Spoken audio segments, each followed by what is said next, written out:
Good morning, everybody. My name is Annie. I'm a compulsive eater. I'm abstinent today. I weigh and measure my food off the gray sheet. I write it down. I call it into my sponsor. I don't eat in between my meals, no matter what. Abstinence is the most important thing in my life today, thank God. And because of all of you, because of the support of this program, because of the wisdom in the gray sheet. I have been abstinent since August 12th, 2017. Um, so I'm very grateful to be here and especially grateful to see my friend Stacy, who's I refer to Stacy as my litter mate in terms of the anniversary. So um, anyway, really glad to be here. And Man, I love seeing people that I haven't seen in a while. So it's nice to see everybody. And if I don't know you, I'm so glad to see you as well. I attend meetings regularly, and the meetings I attend tend to be kind of smaller. So it's always nice to hop on a big one every once in a while. And God bless the people who kind of poke you and say, "Hey, you should come speak," because it gets me out of my little bubble. So, oh man, okay, the way my life was when I was compulsively overeating. Um, it was nothing overtly horrible or traumatic or bad about my childhood, but just I don't ever remember not wanting food. That was just sort of always a piece of it. And the only reason that um, I changed was just because I got older and more able to access the food that I wanted. So for me, absolutely, this is a progressive illness. It, started in childhood from, adults restricting my food for me and saying, you can only have this, you can only have this many of these. And then, um, I got better and smarter at sneaking in my older childhood. And then, I worked all summer, saved up for a car, turned 16, got my license, got a car, and had a check card from my summer job, and then I was in charge, so I could take the car to go get food basically every day after school. So I would, finish up at school, drive to the grocery store, get food, come back home, and sort of eat all kinds of things. And then, scurry it all away when I heard the garage door opening and then join my family for dinner as if like I hadn't been eating all afternoon. Um, so I so I grew up kind of with this assumption that I needed to be funny, I needed to be smart, because I was never going to be pretty and no one was ever going to like me because I was pretty. Um, you know, so I became myself, who I am today, with this disease as sort of I would say at that point it was a co-pilot, right? It was driving a lot of my behavior, driving a lot of my um, feelings, and um, you know, I had all the shame that we carry with us about compulsive overeating. I always wanted to be a good girl and generally thought of myself that way, except for the fact that I would lie and cheat and sneak and steal from my grandma, my sister. I was never quite brave enough to steal from a store, but I think that, if I hadn't been as financially secure as I was, I absolutely would have. There's very little in this world that could stop me, I think, from compulsively eating. Um, and I think one of my strongest memories of the challenge of being a compulsive overeater was a summer camp that I used to go to as a teenager for a week. And every meal, there was just like this big buffet, and you could go through and get all of this food. And I remember, this was like late 90s, early 2000s, when, um, as a culture, I think we were not in a great place in terms of food and eating and diet culture. So it was very cool and chic for all the girls to say, oh my gosh, this is disgusting. I don't want to eat this, and kind of leave all of this food on their plate. And I thought that they were insane.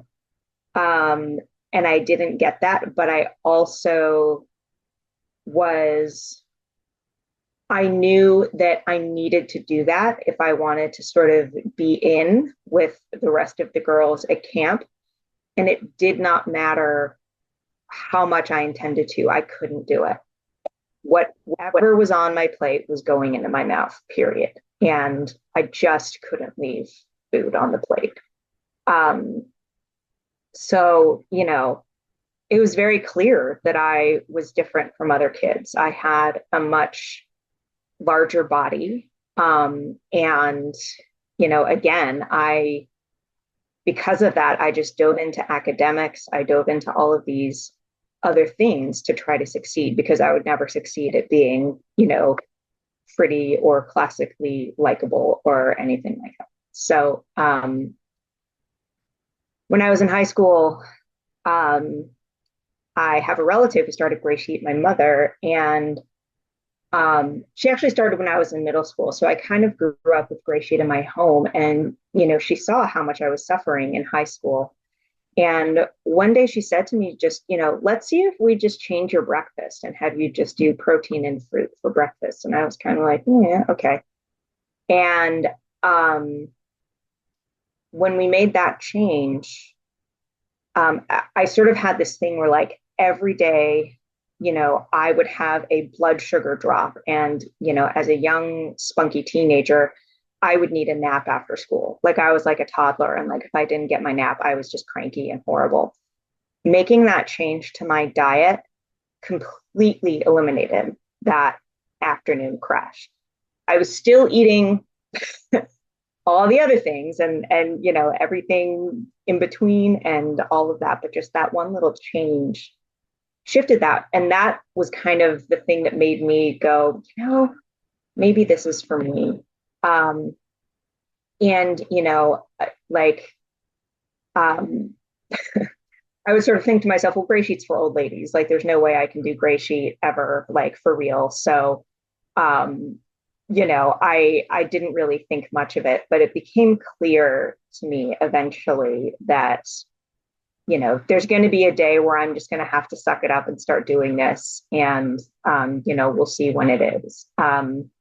Going into college, I got a boyfriend. And so in my mind, I was fixed. And yeah, maybe I was still, I managed for several years. I called it Annie on a special diet, which is like, I adapted some of my mother's behaviors where, I would order a salad without a particular topping, or I would say, I want this thing, but I don't want the stuff that goes on the outside. There's ways to sort of, I was kind of faking it, basically, not weighing and measuring, obviously not going to any meetings, not doing anything except kind of being picky. And that got me through. And again, because during that phase I had a boyfriend, I was like, okay, we're done. Like, I have arrived, at, what was that, like, 19. I'm never going to need any help ever again of any sort.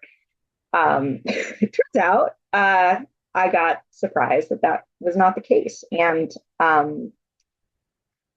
really, for me, it was coming into my young adulthood, getting my first job, um, kind of having to start over my life, moving back in with my parents, having lost all of my college friends, that, I really hit rock bottom, and I returned to the exact same behavior, except this time I was driving myself to work, then stopping at a grocery store, um, eating everything in, my car, and then, coming home and pretending like, I had had a normal day.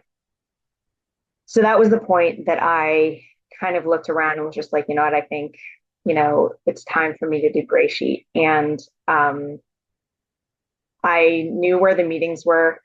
I had met a lot of GreySheeters before just through my mom, and thank you, Annette. And so I started going to meetings and um, getting abstinent. If any of you are in your early abstinence, I remember what that was like. Every feeling I had, I was feeling for the first time without shutting it down with food. Um, you know, it was really hard. I was, detoxing, and my sponsor told me, you need to treat yourself like you're sick. Um, and because you are sick, you are asking your body to let go of something you depended on your entire life. Um, and I think that was the best advice I got.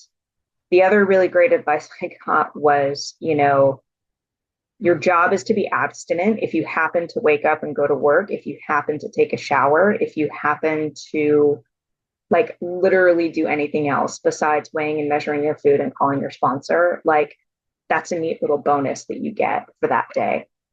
Um, and, that's advice that really helped me through my early abstinence. And it's actually advice that I stick to today. And the miracle of this program is that the mechanics of the abstinence gets easier and easier to the point where it just becomes this foundation.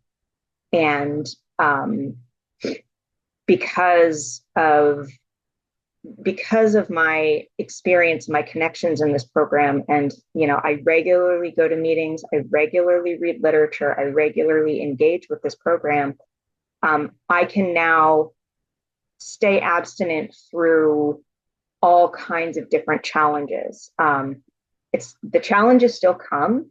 They're still absolutely awful, and they still completely, like I always say, this program doesn't make me sane. It gives me a shot at sanity. And because I can weigh and measure my food, I have access to sanity when I need it. I will just say that since mid-April, for lots of reasons, my work has been on a absolute sprint and a very emotional kind of, it's not just like a lot of paperwork at something. It's like just very emotionally taxing and emotionally challenging for me. And turns out also my family has been that way as well. And every time I've come to a meeting in the last couple of weeks, I'll sit here and just think to myself, oh my God, like this happened this week and this happened this week, this happened this week. And then I think to myself, oh yeah, I've been abstinent through it. So, you know, if I've been abstinent, like that's always something positive that I can hold on to when, you know, everything else falls apart. And, am I happy with everything and how it's going in my life? No, but am I happy to be here? Am I happy to be, you know, am I happy with the breakfast I ate? You bet I'm happy with the breakfast I ate. I mean, this is the best time of year, in my opinion, for, um, you know, the foods that we eat. I'm lucky enough to live in California, so it's a great place to be a gray sheeter. And you know what? Every single place on the planet is a great place to be a gray sheeter because it's an island of sanity, and these meetings are islands of sanity too. Um, Thank you so much, Annette. So I don't know. I think that's most of what I have to share. I think the the most important thing I want to say is just thank you to all of you, no matter what your day count is or anything, to come to a Zoom room on a Saturday morning and see that I am one of 24 people who do what I do, who understand, my feelings about food and are not only all of that, but just like willing to listen to my story is just absolutely miraculous. So thank you so much. And I will keep coming back.